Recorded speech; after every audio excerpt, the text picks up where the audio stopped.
Well, we've completed the first day today. I got to tell you, it was a lot harder than I imagined. We climbed about 4,000 feet today. Our average speed was about 1.2 miles per hour. And we've had a wonderful dinner with our wonderful host and porters. And we're looking for a much steeper climb tomorrow, a shorter climb. We're going to start out at 8 o'clock, and we're just going to take it one step at a time. I'm going to be listening to some good gospel music, and I'm hoping that will take my mind off of things. And the next time I have a wild idea to do this, I'm hoping that my sweet wife will talk me out of it. You're listening to the Nash Rockett Media Experiment. I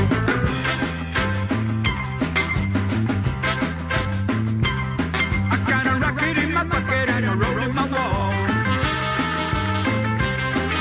So baby, don't push me with the knock on it all. There ain't nothing you can tell me I don't already know. I got a rocket in my pocket and I'm ready to go. Let's go someplace so we can rock and beat. I got a rocket in my pocket and I'm confused.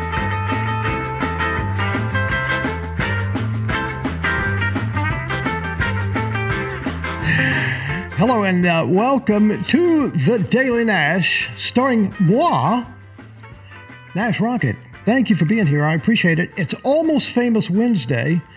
Once again, you know what? We really probably should make it almost famous every day because there's so many people who are almost famous, including our guest today. Okay, let's get right to it, shall we? A few years ago, I get a phone call from my brother-in-law. And my brother-in-law says to me, "Rocket Man, I'm going to Africa to climb Mount Kilimanjaro." And I said, "Randolph, you started drinking, finally. Awesome." I said, "Dude, are you serious?" He said, "Yes, I'm very serious." And I said, "Well, why?" I don't remember what he told me, but I just kind of blew it off. Now, I said, "Well, when are you going?" He said, "In a couple of weeks."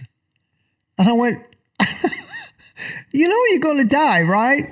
This week's episode of Almost Famous is about my brother-in-law, who's a very successful financial planner in Oklahoma. Now, there is a documentary out, which I'm going to link to this episode. You'll see the card pop up. And if you want to go watch it, it's about an hour documentary on these fellows that went to Kilimanjaro to climb that mountain. And so I've recently been watching this thing. I didn't realize it existed. And I watched it and I went, damn. And I watched it again. And I went, this is a heck of a story here.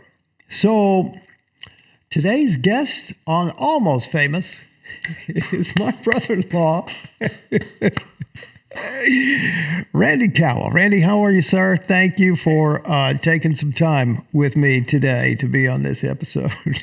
Well, brother-in-law Rockett, it's my pleasure. Well, to be here. Well, it should be a huge pleasure, I would think, given what you went through on top of that mountain. Randy, I call him Randolph for no particular reason other than the fact that I just change people's names around a lot. And so far, nobody's objected. I call Randolph a mountain of a man now because he went to the mountaintop and came back. Interestingly, Randolph, tell me how this whole thing started about climbing Mount Kilimanjaro. Yeah, I'd be glad to.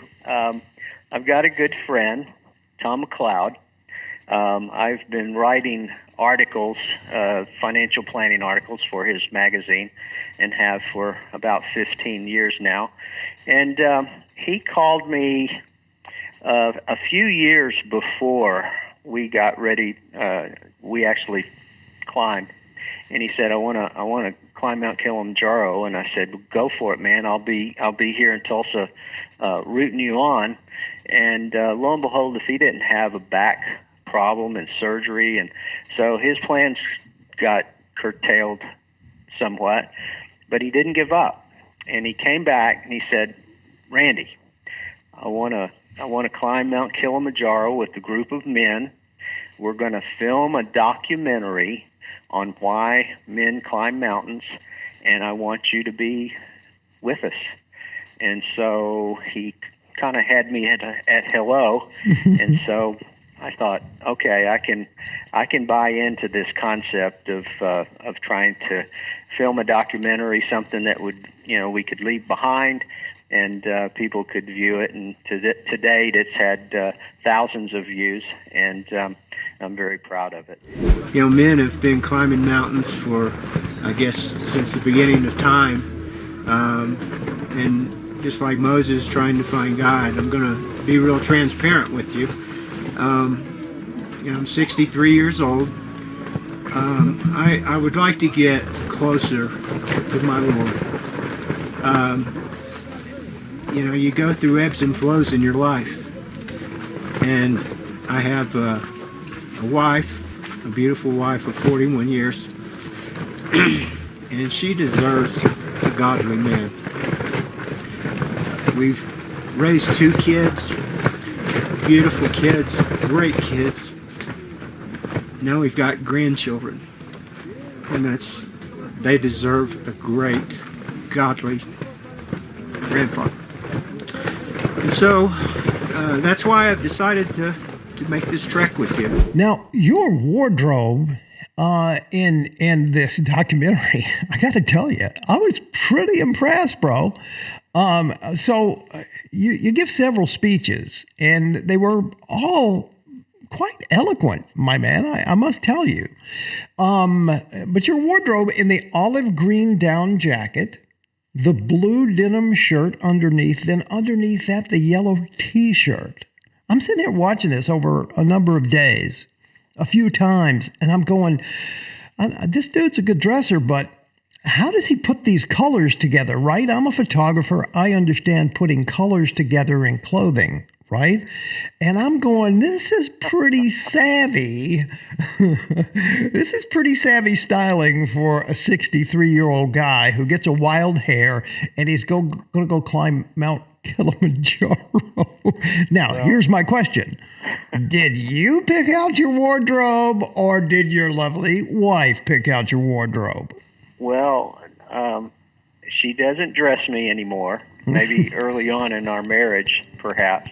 But no, it just what happened. What you see there just happened. I had some very good outfitters here that when you climb Mount Kilimanjaro, you start in about 5,000 feet in the rainforest.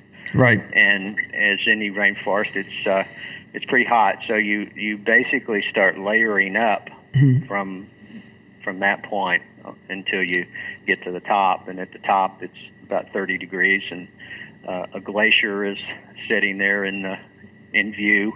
And so it's what you see is just happenstance, probably. Really? Okay. Well, I noted that. Well, then you're doing well. I mean, if you can just kind of happenstancely dress that GQ-ish, I'm impressed. About a month ago, I had a client that 55 years old died while riding a bicycle. And his wife is totally... to say it was a shock would be a gross understatement. And so I received a card. She found out that I was going on this trek, and she sent me the most beautiful card and a picture of her husband. And she said, "Would you please take this to the top of the mountain?" I carry that right here. So I'm not going to be so presumptuous to think I'm going to make it. You know how hard it's been. And so I'm going to call on one of you, any of you, that would step up and take this man to the mountain. I think it would mean everything to her. It would certainly be something that I would always treasure. So that's why I'm going. And thanks for letting me share.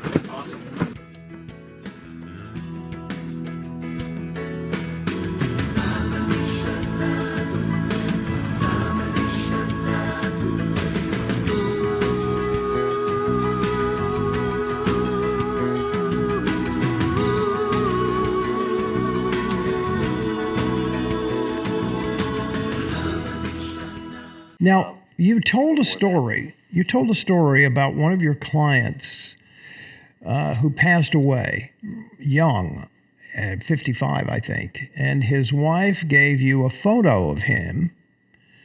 And I thought that was such a touching story and tribute to this fellow. What did you do with the photo? Did you leave it on the mountain? I mean, you were a mess. As the documentary explains, by the time you got up to the mountain, I mean, you were pretty well spent. I mean, you were just going on spit and vinegar at that point. What did you do with the photo? Did you have a little ceremony? Did you leave the photo there? Well, I got there, as I said before, I was the 14th of the 14th that got there. I was about 30 to 40 minutes behind the rest. Right. I was literally bringing up the rear. Mm-hmm. And I got there, the older gentleman that I was referring to was literally turning purple. His lips were purple. And they said, we've got to get him off the mountain. So I took that picture of my friend. I had a pouch that I kept right over my heart. Took it out, took a picture of him on the placard at the top. Oh, wow. You know, that basically says 341 feet. I'm type 2 diabetic. I've struggled with recognizing my shortcomings when it comes to my diabetes. Unfortunately, they became very apparent as we were climbing. Probably in hindsight, we look back and there was probably not enough protein in our regimen. After you get to a certain altitude, you stop wanting to eat anyway. And so it was everything I could do to get enough protein into my diet. Well, the last night, the night of the summit, we're at 16,000 feet. We're up at 2:30 in the morning. I think we embark with headlamps at 3:30, and we start climbing.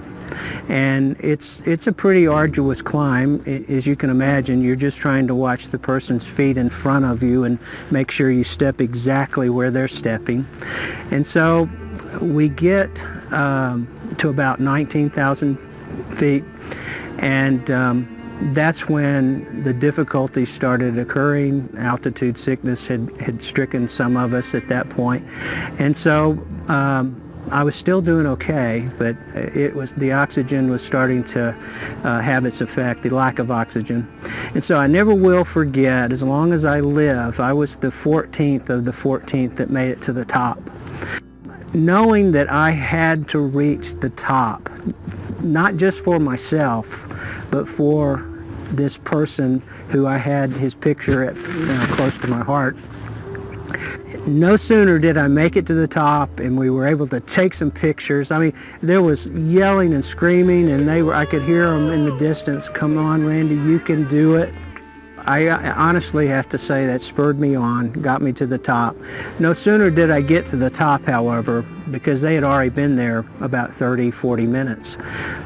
We took the pictures. They said, we've got to go because a couple of our guys, are getting purple, turning purple. And so we started back down.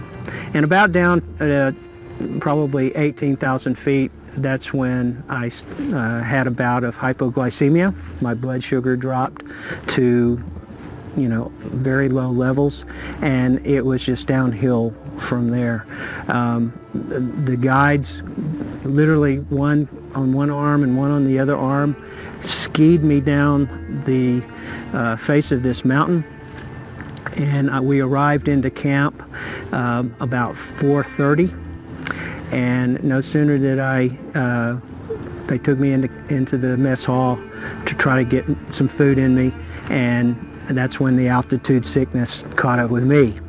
And so by that time, they recognized that I probably needed to get off the mountain, that my organs probably were being damaged.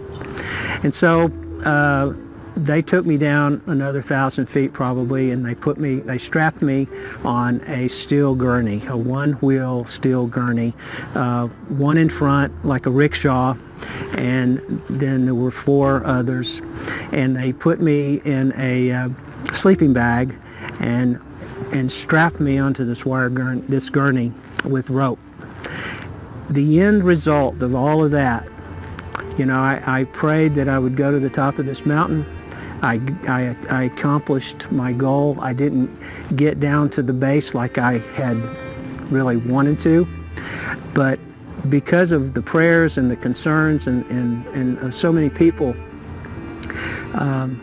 God's not through with me yet. I walked out of the rainforest that day knowing that God has something else in mind and in store for Randy Cowell. And that is what I came back from Africa with, a newfound zeal, a newfound love for my family, my clients, and I'll always remember that. Wow, that's just amazing to me. Listen, it kind of proves my point. It ain't enough to be good when you dream of being great. Here's a 63-year-old guy who has everything in life. I mean, he's done well. He's a man of means. He has a beautiful family, grandchildren. They're just a great group of people, and I'm so blessed to have them as family. But more importantly, here's a guy that had an opportunity to be bigger than he was. And he said, you know what? It ain't enough to be good when you dream of being great. I'm going to climb that mountain. Now, it almost killed him, but it didn't. I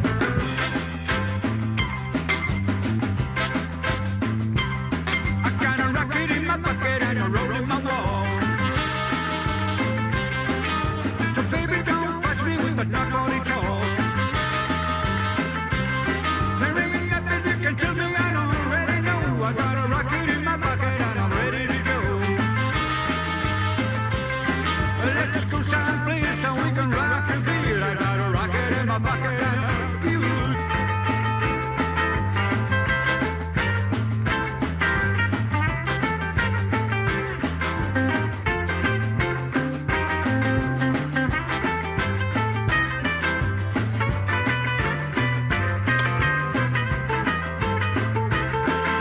But 2 in 1 Spanish and 3 in 1 soul. A lot of flip makes my blood boil. I didn't come here to listen, so back to sing. I got a rocket in my pocket and a roll in my jeans.